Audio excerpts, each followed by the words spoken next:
Fala, meu lindo, minha linda, tudo bem com você? Que essa semana seja extraordinária na sua vida, que a mão do Senhor esteja sobre você, sobre a sua casa, e que essa mensagem seja uma resposta de Deus para você. Eu quero só te pedir um favor antes de começar a mensagem. Curte o vídeo, é bem rapidinho. Por que curtir? Bom, quando você curte, o YouTube entende que é um conteúdo relevante e manda para mais pessoas. Compartilha, manda nos grupos de WhatsApp. E se você ainda não é inscrito no canal, se inscreve. Toda segunda-feira, 7 horas da manhã, tem uma palavra de Deus para você por aqui. Nosso sonho é chegar a 10 milhões de pessoas. Me ajuda, faça isso se é possível. Quanto mais gente ouvindo, melhor. E o nome de Jesus é glorificado. Vamos pro vídeo.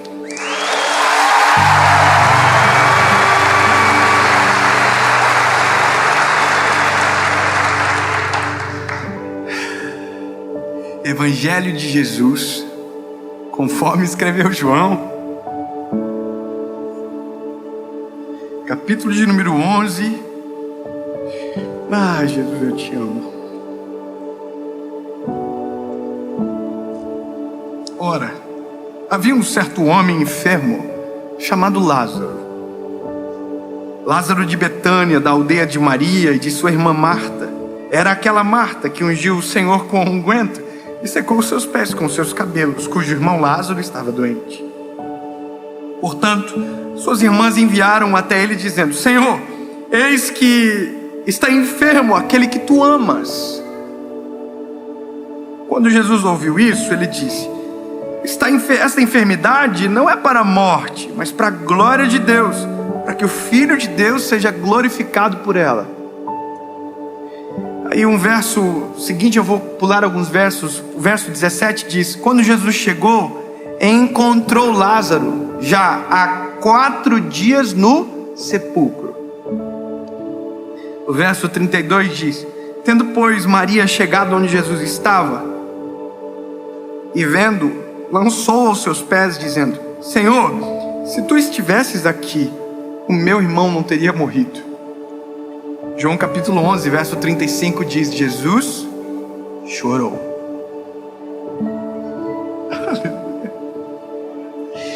Nada é impossível. Nada é impossível, nada. Aí o verso 37 diz: e alguns deles disseram: não podia este homem que abriu os olhos do cego fazer também com que este homem não morresse? Todos eles estão só falando de uma coisa: da cura da doença. Eles não estão crendo na possibilidade de uma ressurreição. Todos eles estão dizendo, Marta está dizendo, Maria está dizendo: se o Senhor tivesse chegado antes, meu irmão não teria morrido. Ela está dizendo: você tem poder para curar a doença. O que eles não sabem é que Deus tem poder para ressuscitar. Aleluia. Sabe, os homens que estão à volta, os judeus,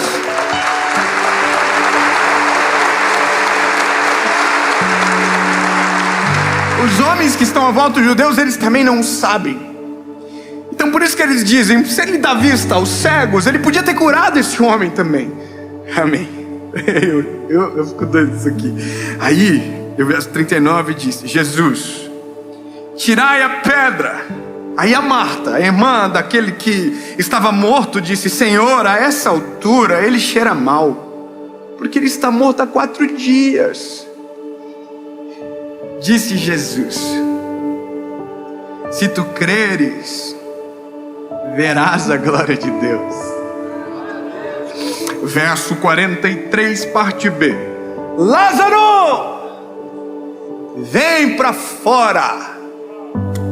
E Lázaro saiu para fora.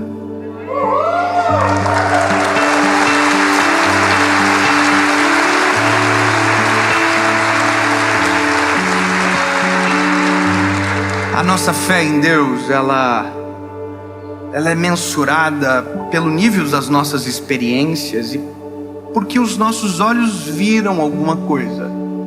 Nós precisamos de algumas experiências táteis com Deus. A gente precisa que em algum momento algum milagre aconteça para que a gente veja o agir de Deus, né? Só que tem milagres e milagres.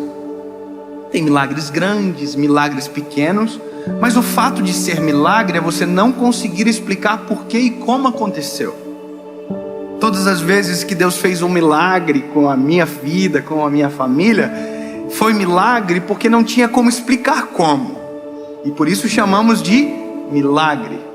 Só que a nossa fé, ela precisa ser alimentada, precisa ser nutrida. Em algum momento ela vai precisar de estímulos externos, outros espirituais, a gente sempre vai precisar.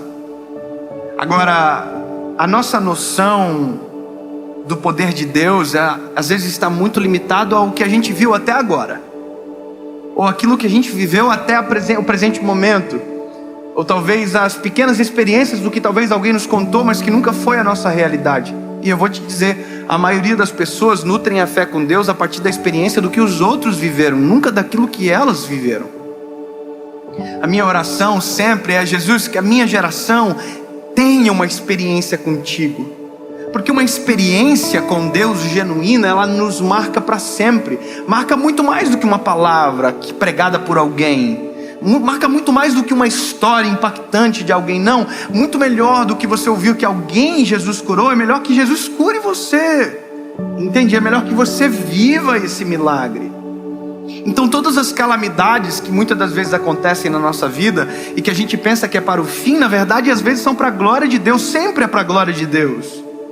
Mas a gente não a provoca, a gente não crê, a gente não sabe de verdade, pensa que não dá, para aquilo não precisa, para aquilo é impossível. Então quando a Bíblia começa contando uma história de alguém que Jesus ama e que é Lázaro, a gente tem toda uma narrativa que constrói o que Deus pode fazer e o que Deus não pode fazer. Muito bom. Ai, Jesus, eu te amo. Eu vou falar de novo. O que Deus pode fazer e o que Deus não pode fazer, está escrito aqui. Você vai dizer: Dave, o que Deus pode fazer? Eu sei, você leu. Deus pode tudo. Mas o que Deus não pode fazer, se Ele pode tudo? Ele não pode ignorar, não porque não pode, porque não consegue resistir a um coração contrito e quebrantado.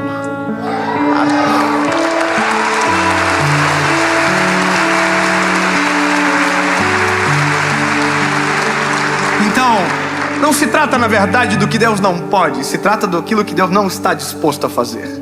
Deus não está disposto a ignorar a oração de um justo. Deus não está disposto a ignorar a perda de um amado amigo. Deus não está disposto a ver os judeus chorando, Marta chorando, Maria chorando. Sabe, Maria e Marta, uma delas, lembra, ungiu os pés de Jesus e secou com os cabelos.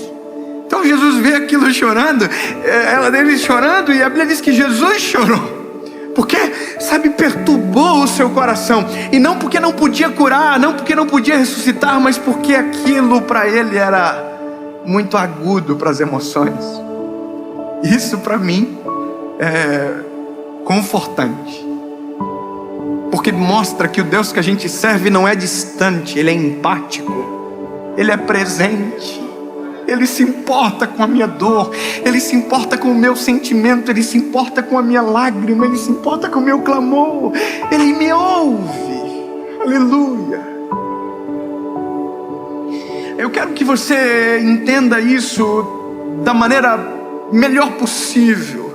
Quando você chora, a Bíblia diz que quando nós choramos, oramos, o Espírito Santo conduz as nossas orações ao Pai com gemidos inexprimíveis. Ele sente.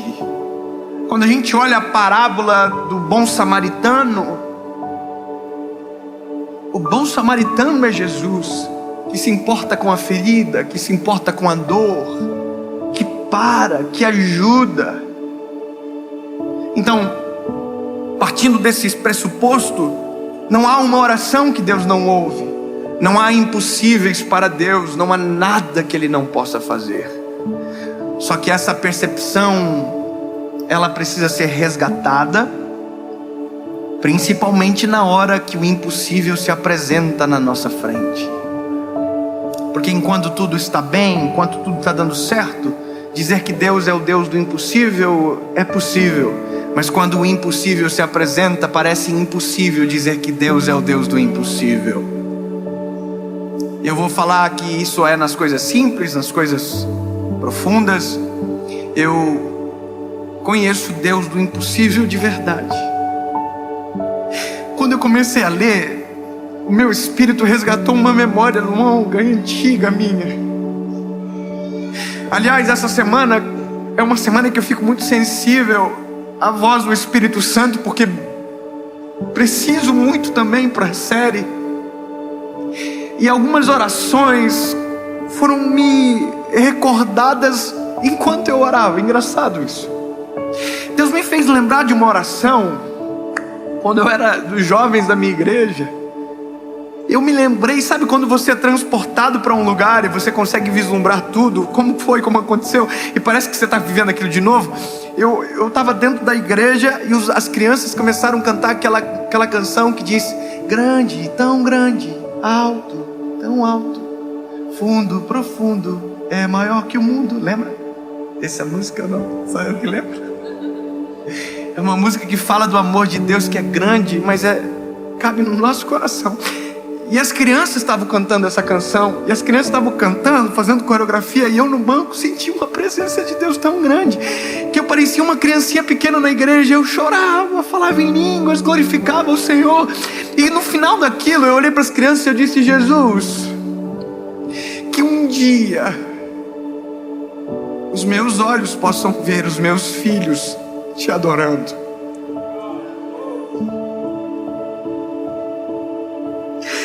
Que um dia eu possa ver, e parecia tão distante, tão longe, e agora de repente eu já tenho 3 filhos, e agora eles, só que agora eu resgato outras orações, eu começo a lembrar de todas as respostas, de todos os impossíveis.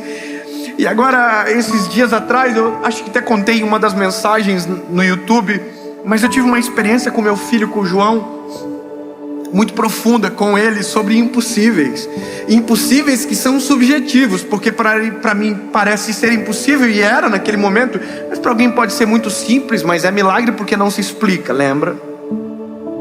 O João passou mal a noite toda, vomitou a noite toda. E quando ele acordou, a gente tem um acordo na nossa casa de falar somente a verdade, mesmo que a verdade às vezes doa de ouvir. Então a gente fala: olha filho, você vai tomar vacina. A gente não fala que vai dar uma volta e tem um golpe. A gente fala a verdade. Então a gente fala: filho, vai tomar pique e dói, mas passa. O papai toma pique, também não gosta, e também isso é verdade. Irmão, eu morro de medo. Então como que eu vou mentir pro meu filho? Então a gente tem esse acordo. E aí quando ele acordou mal, vomitando muito, eu chamei ele e falei: filho, olha só, se você não melhorar, o papai vai ter que te levar no hospital. Aí, irmão, falar isso para um filho, quem é pai sabe aqui o que eu estou falando, né? Se a gente pudesse tirar a doença do nosso filho e colocar na gente, a gente fazia. Aí quando eu falei para ele no hospital, ele já marejou os olhinhos na hora. Aí eu falei para ele: filho, olha, e aí você vai ser examinado, provavelmente você vai ter que tomar um sorinho, filho, na veia, vai ter que colocar uma agulhinha. Vai doer um pouquinho, mas vai passar. Mas aí você vai ficar bonzinho, filho. Aí ele começou a chorar e falou: papai, eu não quero ir pro médico. E aí o meu lado pai, frustrado, conectou-se com o lado homem de Deus, que já viu milagres acontecendo. E sabe, eu olhei pro meu filho e disse: filho, tem uma saída. Isso é difícil fazer. Eu falei: filho, tem uma saída. A saída é a gente orar e o papai do céu curar você. Se o papai do céu te curar, filho, você não precisa ir para o hospital. Mas se o papai do céu achar que por bem a gente vai para o hospital, não tem problema. Quando eu falei isso, passou um filme na minha cabeça de todas as vezes que Deus se mostrou para mim, de todos os milagres que eu já vivi. Só que agora era o meu filho que precisava de um milagre, pequeno, mas precisava. E aí eu falei: vamos orar com o papai. Ele já sabe como funciona. Ele fechou o olhinho e ele falou isso aqui: papai do céu, cura eu. E eu disse: Deus, me permite te apresentar ao meu filho dessa maneira. me permite que o meu filho, Senhor, te conheça de primeira como um Deus que cura, que faz milagre, em nome de Jesus. Amém. Eu disse amém, o meu filho disse amém, e na hora, imediatamente o semblante do meu filho mudou, a cor reestabeleceu, e ele olhou para mim e disse: papai, eu tô bom.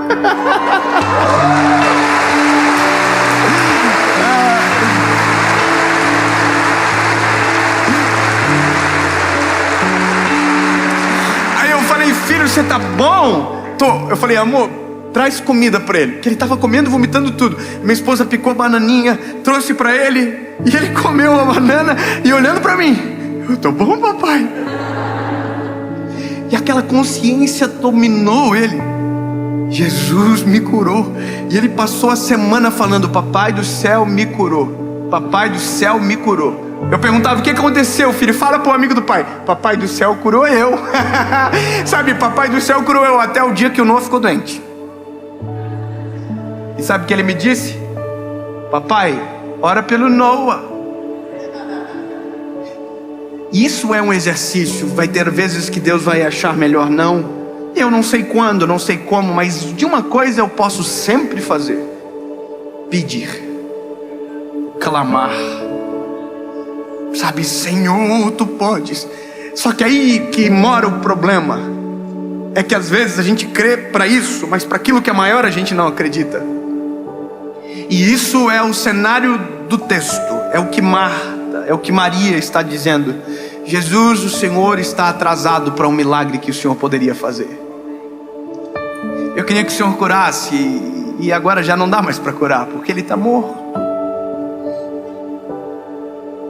Os judeus disseram a mesma coisa. Se ele cura cegos, ele poderia muito bem ter curado, mas ele chegou atrasado. E o homem já morreu. Aí Jesus diz: não, eu vou resolver. E mesmo Jesus presente, dizendo que vai resolver, que vai ressuscitar, Marta diz: não, Senhor, mas ele já está 4 dias morto, já deve estar fedendo. Não. Grava o que eu vou dizer para você. Para Deus nada é impossível. Não existe áreas da sua vida que Ele não possa ressuscitar e trazer a vida novamente. Não tem nada que foi sepultado há 3 dias, 4 dias, que Ele não possa vir e dizer: saia para fora, porque para Ele nada é impossível. Lembre-se, Deus pode tudo, mas nós só saberemos se, ao invés de desistirmos, clamarmos por socorro. Se ao invés de abandonarmos, dizermos: Deus nos socorre. E Deus é socorro bem presente no dia da tribulação. Então, se está morto, há uma possibilidade de ressurreição. Se está doente, há uma possibilidade de cura. Se está desanimado, há uma possibilidade de um reânimo. Mas tudo depende do clamor e da resposta. Mas a resposta vem do Senhor, e você vai ver que aquilo que eu estou falando é verdade. Nada é impossível. Jesus olhou e disse: removam a pedra. Removam. E eles removeram a pedra. Eu imagino que quem está... Eu fico imaginando, isso para mim é inerente da mensagem, imaginar a cabeça, os olhos, a expectativa de todo mundo que está ali fora. Eles estão todos assim.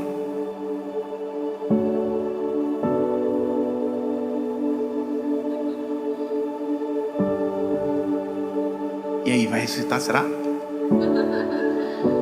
Será que essa pedra é pesada? Depois vão ter que fechar de novo, né?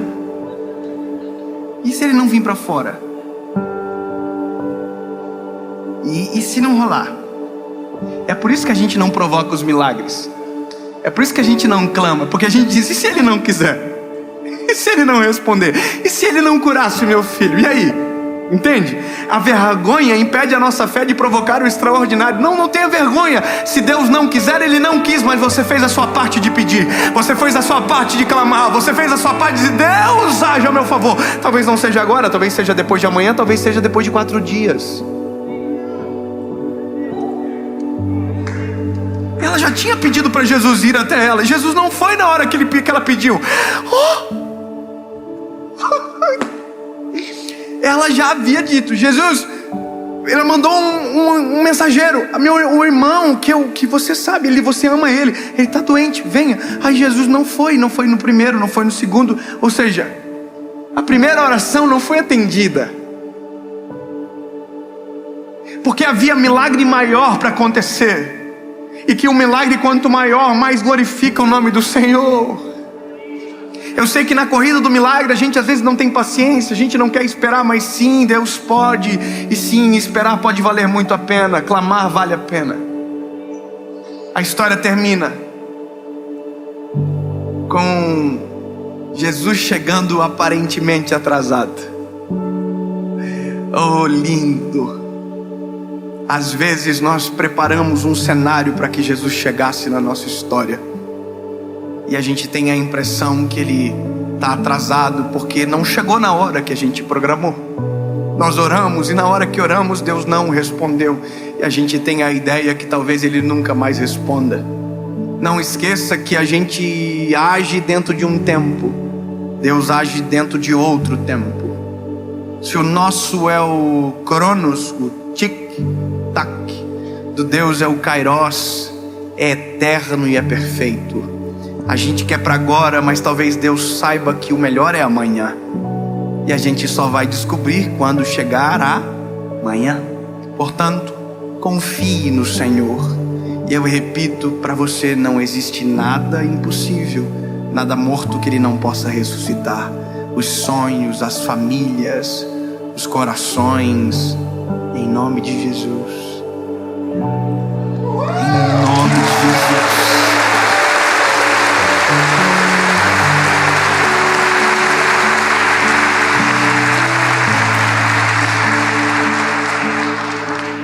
Lázaro saiu para fora. A Bíblia diz que ele estava atado, pés e mãos. Aí Jesus diz: desatem-o, tirem as ataduras.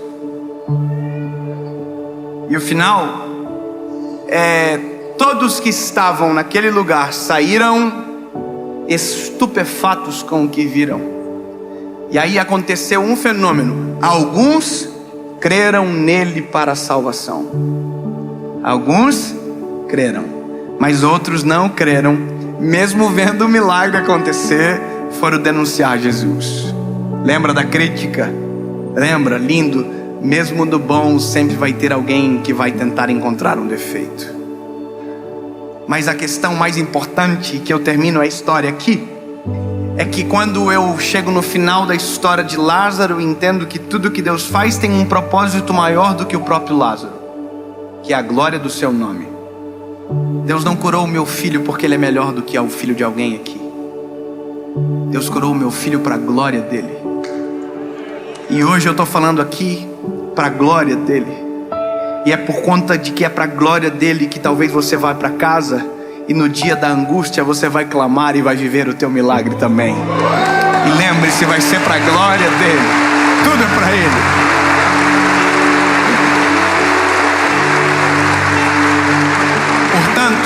Ao invés de desistir do milagre, vamos orar pelo milagre. Deus, em nome de Jesus.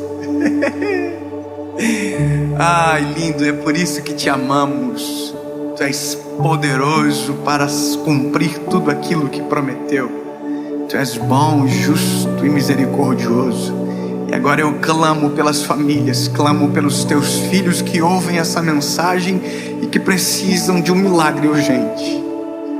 Faz o milagre. Traz a cura, ressuscita aquilo que morreu. Cumpre o teu querer, Jesus, para a glória do teu nome.